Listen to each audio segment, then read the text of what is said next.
Good morning and welcome back to New Day. Happening right now, one of Iraq's largest oil refineries is under attack by ISIS militants. Reports of that. The Iraqi military claims they have prevented the militants from taking over the facility. Insurgents have been racing toward Iraq's capital city, leaving a path of destruction in their wake, including fierce gun battles raging in the city of Baquba, roughly 40 miles north of Baghdad. We're joined now by Anderson Cooper. Has been live on the ground for us in Baghdad with much more. So, Anderson, what are you hearing about these reports and the attack on this oil refinery?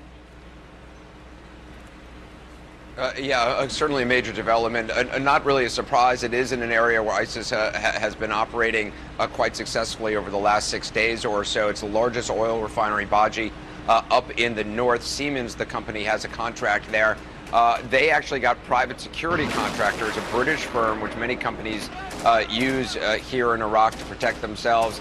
Private security contractors are said to have been able to evacuate the foreign personnel, the Westerners, from that refinery just prior to the attack. It's not clear exactly the status of the refinery right now. The Iraqi government has said that they were able to resist the attack.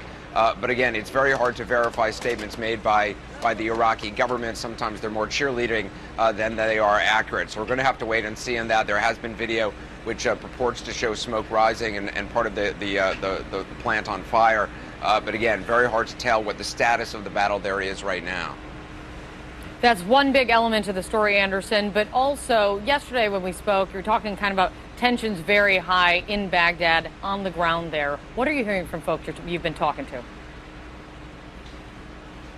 Yeah, look, they certainly are. I mean, anytime you have this group, ISIS and other Sunni militants, less than 40 miles from this capital city, that just ratchets tensions up even more. As you know, there was fighting in Baquba, a city about 37 or so miles from Baghdad. That fighting going back and forth. Militants said to have taken western parts of Baquba.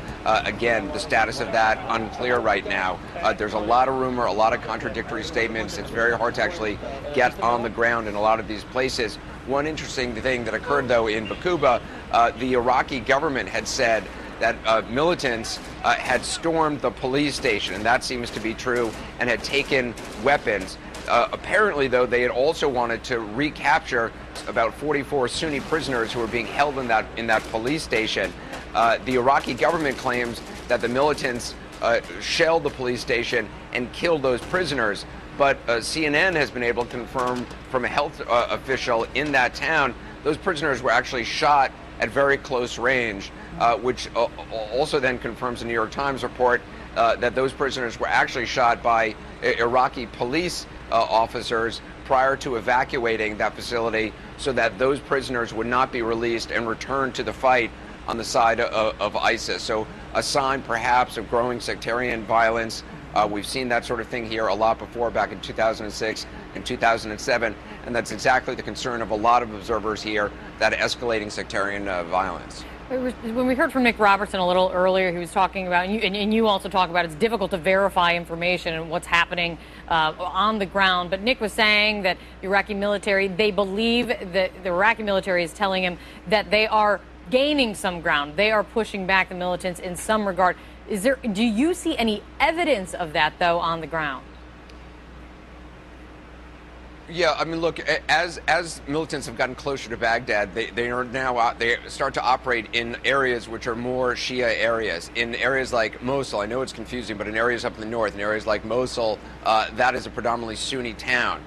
So it's not all that surprising that Shia forces there of the government would have cut and run. It's not all that surprising there that Sunni groups would get support from Sunnis in areas like Mosul. But as they come closer to the capital of Baghdad, it's more predominantly Shia, it's certainly from the north, and the city of Baghdad itself is more predominantly Shia. There's greater reason for the largely Shia forces of the Iraqi government to fight and to fight effectively, to defend their homes, to defend Shia areas. Again, that sectarian divide really showing up here. So there's a lot of confidence. You know, when you go around Baghdad, I mean, there's obviously tension, there's obviously concern, but there's also business as usual. Businesses are open, people are going about their jobs for parts of the day at least. And you talk to young men especially, they are very confident, and they there's been tens of thousands of volunteers who have signed up to fight to defend Baghdad and other Shia areas.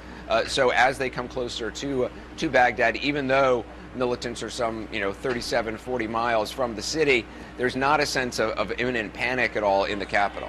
Which is really interesting, and also I think probably shows that dealing with violence and the threat of violence isn't anything new for those who've been living in and around Baghdad for years now, at least. Anderson's on the ground for us. Anderson, thank you so much. Anderson's going to continue his reporting there in Iraq. We'll be getting back to him, and you can also see more of his reporting, of course, on AC 360 tonight, 8 p.m. Eastern. Chris?